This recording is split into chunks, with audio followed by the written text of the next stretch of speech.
Vibrant music teaching. Proven and practical Tips, strategies, and ideas for music teachers. You're listening to episode 41 of the Vibrant Music Teaching Podcast. I'm Nicola Canton, and today I want to help you bring music history into your studio and make it fun for your students.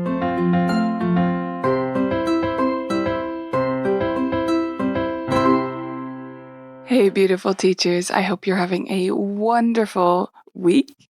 Today I want to talk to you about music history. And I know what you may be thinking, which is that, oh my gosh, we have to fit another thing into our lessons? How are we supposed to teach music history on top of everything else we have to do? And that's kind of how I feel too. We don't have time to teach music history in an in-depth way, at least not to beginners. But if we don't teach it at all, if we don't expose our students to some elements of music history, to some knowledge of composers and the time periods, then it's even harder to convince young students to love classical music. Now, they may do anyway, they may love it for the sake of it, but music history can be another in to help students connect to these pieces that were written hundreds of years before they were born. And most students, once you engage them in the story behind different pieces, I find they have a so much better connection with the music. They're so much more motivated to learn it. And it helps us to open up their minds to new possibilities, to new different music genres other than perhaps just video game music that they will end up loving and exploring for their whole lives. So today I want to run you through quickly a bunch of different ideas for bringing music history into your lessons. So what I don't want you to do with today's podcast is to listen to the whole thing, get completely overwhelmed by all the ideas, think I can't possibly do all of that stuff, and then don't do anything. What I want you to do, and I say this over and over again, is do one thing. I don't do all these things at once. I don't think you should either. Pick out one of these ideas, the one that jumps out to you as being accessible or a good new idea for you, and try it out in your studio. Just give it a go. Just one of these ideas. I want to give you lots of different options so that you have them available. And perhaps when you've tried out that one idea and you've implemented it and had success with it, maybe you come back to this podcast, listen again, or look at the links on the show notes page, which is at vibrantmusicteaching.com/41. The numbers, that is, 41 for episode 41. And perhaps you come back to this later and pick out another idea and then try that. Okay? So here we go. The first one is to simply assign your students each week to look up one fact. Just one. Super easy assignment. And most students should be able to complete this. This is especially useful for older students. I wouldn't give this to younger students unless you want to involve the parents and charge them with looking up one fact together. But this is a great way to approach music history because it's just so easy. It's like a gimme to just approach it by looking up one single fact during the week. And you can make it relevant to what they're studying. So just one fact about Beethoven if they're going to encounter Beethoven. Just one fact about music in the medieval period. It could be anything. But that's a simple assignment that anyone should be able to do. And you can encourage your students or your parents to do it on their lesson day as soon as they go home so that they don't forget to do it. All right? So that's the first idea, one fact.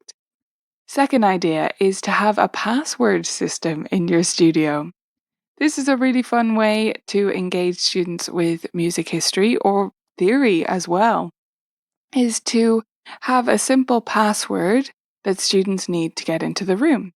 So you can put up a sign on your door that asks a question, such as, what year was Beethoven born? Or maybe that's too hard. Maybe, what's Beethoven's first name? Or who was another composer besides Beethoven? Simple questions like that. Hang it up on your door. Talk to students about what's going to be the password next week. So give them the answer to the question. Tell them you're going to ask them about such and such, or they need to look it up at home, or just tell them what the answer is. And next week, they need to either remember it or have looked it up and answer the question to come into the room. Of course, if they don't get it straight away, you're going to give them some super obvious hints to help them get into the room so that they can answer the question. But it's just a fun little way to retain knowledge for a week or to incentivize looking up the information at home so that they can get into the music room for their lesson. Another way to approach this is to get your students to look up one fact, but make it a piece of piece context.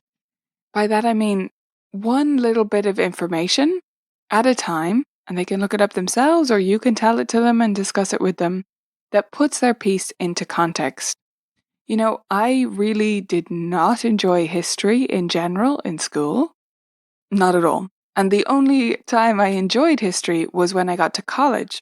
And if you don't know this, I studied fashion design in college. So my history lessons consisted of art history for my first year, and then costume history, and then fashion history.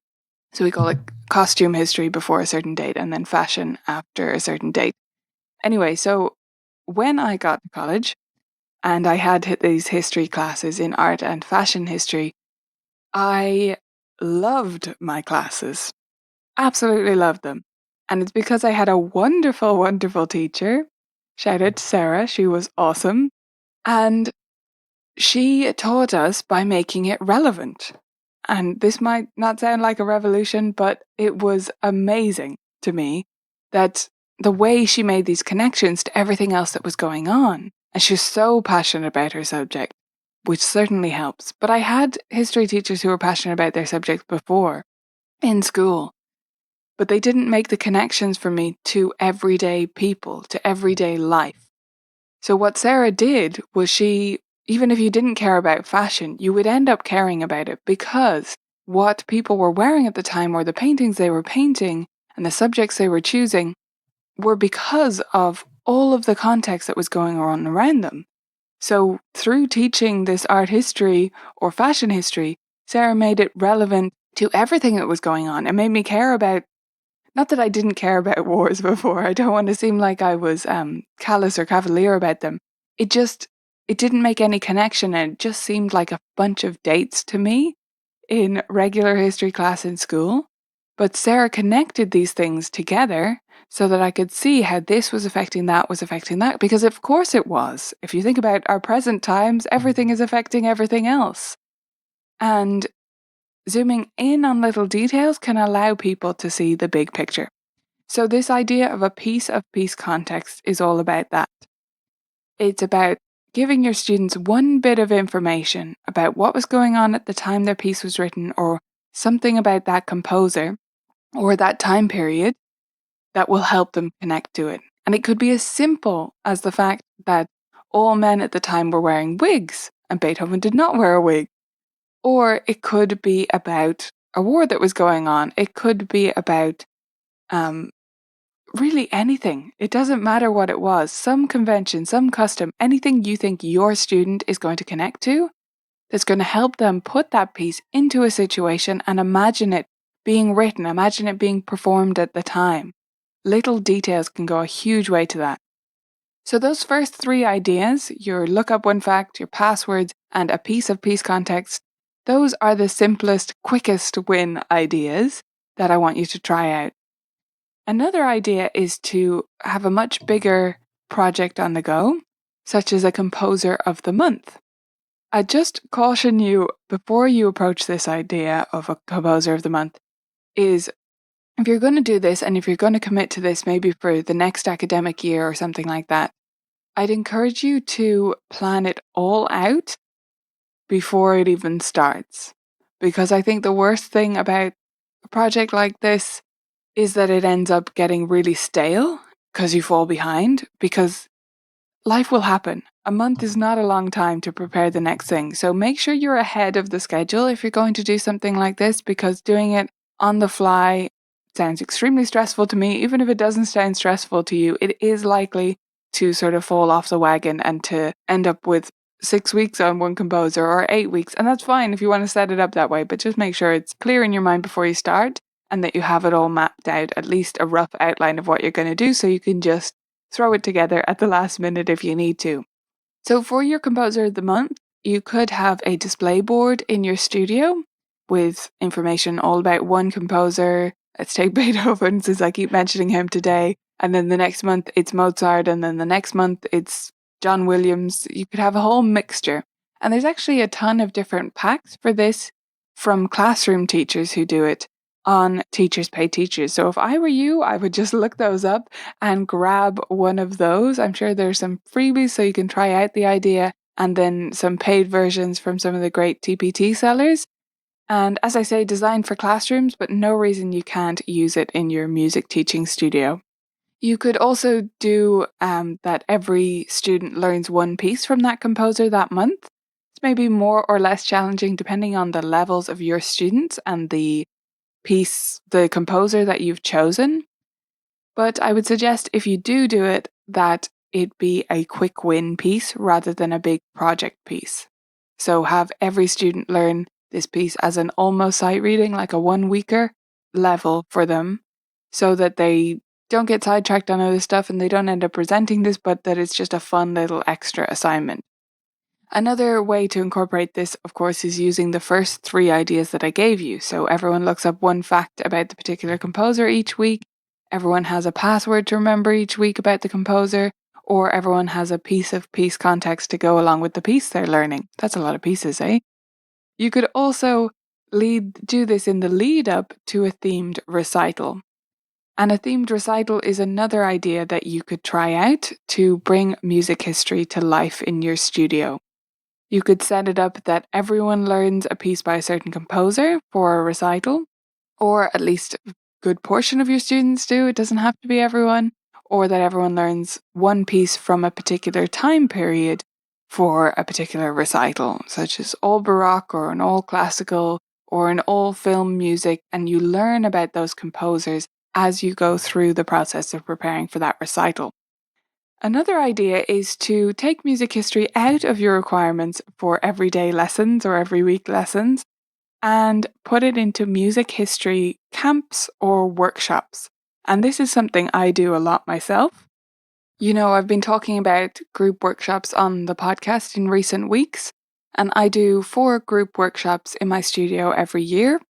2 of those are to prepare for performance opportunities, and 2 of those are other themes of my choosing.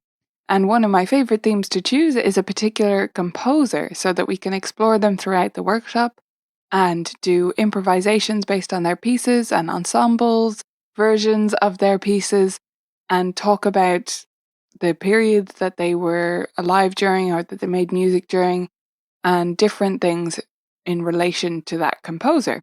So I love to spotlight one particular composer in these workshops, and I think that's a great way to approach it. If you struggle to fit in music history on a week-to-week basis, maybe you take it out of that pressure system. Maybe you take it off your plate for regular lessons and you put it into workshops or camps. And we're leading up to summer as this goes live. So you may be thinking about camps for this summer or special workshops that you do during summertime.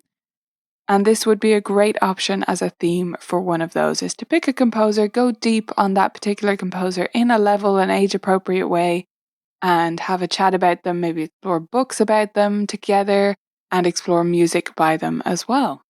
So I'm releasing a full group workshop plan in just a couple of days now inside Vibrant Music Teaching, which is all about Beethoven. It's called Beethoven Bash, and it takes games and puts them together with improvisation ideas based on a couple of Beethoven's pieces that you can do as a group with multi-level students of any level. And it brings it all together in a 90-minute workshop plan. Of course, it can easily be reduced down if you want to do less than 90 minutes. So that'll be available to Vibrant Music Teaching members in just a couple of days. There's also a blog post on the Colourful Keys site about a Debussy do that I did a couple of years ago now. So you'll find a link to that in the show notes, which is at vibrantmusicteaching.com/41. Another way to bring music history into your studio is to do games, of course. And these can be done at group workshops or in regular lessons, in buddy time, in partner time. You could do a lot of these when you have a bring a buddy to lessons week or any other time that you have to play games. We have quite a few music history games in the library, and there's actually more coming out on the 1st in a couple of days. We have Moments with Mozart, Bach off. Yes, I love my music history puns. Here comes another one. Check Your List, Beethoven's Bucket Dunk, History Hoarder, and Composer Clash so far. And there's more being released each month. And there's one being released, as I say, in just a couple of days as this goes live. So chances are it's already up in the library as you're listening. Another way to bring music history to life is using books, and there are some wonderful books out there. I have some in my lending library, so when students are waiting or when they have overlapping lessons and when I have siblings together and one is working quietly while the other one is at the piano, these music history books are a great thing to bring out, and you can also lend them and give them to students to bring home at particular times when it's relevant to them or just when they feel like it. So, some of my favorite books are detailed in a YouTube video that I did a little while back. There's a link, of course, to the YouTube video on the show notes page for easy access, or you can just go to YouTube and search for the Colourful Keys channel. And the video was called 5 Favorite Books About Music History for Kids or something like that. If you search for that on YouTube, I'm sure it'll pop up. So, those are all my ideas for you. As I said, I want you to pick out one of these, maybe 2 in combination if it doesn't seem overwhelming to you, but if you're buzzing right now, just pick one. So, let's run through them quickly again. We've got the idea to just assign looking up one fact at a time each week to your students. We've got the idea of doing passwords to let them into your studio, all about music history and little details and facts about music history. We've got the idea of having a piece of piece context, just one detail about something that was going on outside music or in the composer's life of the piece that they're learning. You could also try having a composer of the month system where you set up a board or all learn a particular piece by a particular composer each and every month, or plan micro assignments around that. You could do a themed recital all about one composer or one particular period of music history. Or you could play games at workshops or camps or in your lessons, or explore books and set up a lending library perhaps of books, or just suggest these books that I have in that YouTube video to your piano parents so that students can engage with music history in a different way, especially your voracious readers. So that's it for our music history ideas. I hope you'll try one of them out. I'm actually giving a workshop, if you're listening to this live, very, very soon, which is called Tips and Tricks for Hosting Great Group Workshops.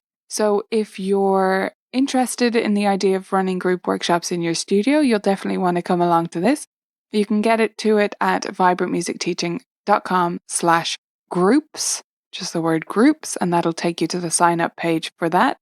And I hope you enjoy exploring some more music history with your students, having fun with it, and engaging them with these pieces that were written so long ago in a new and relevant way.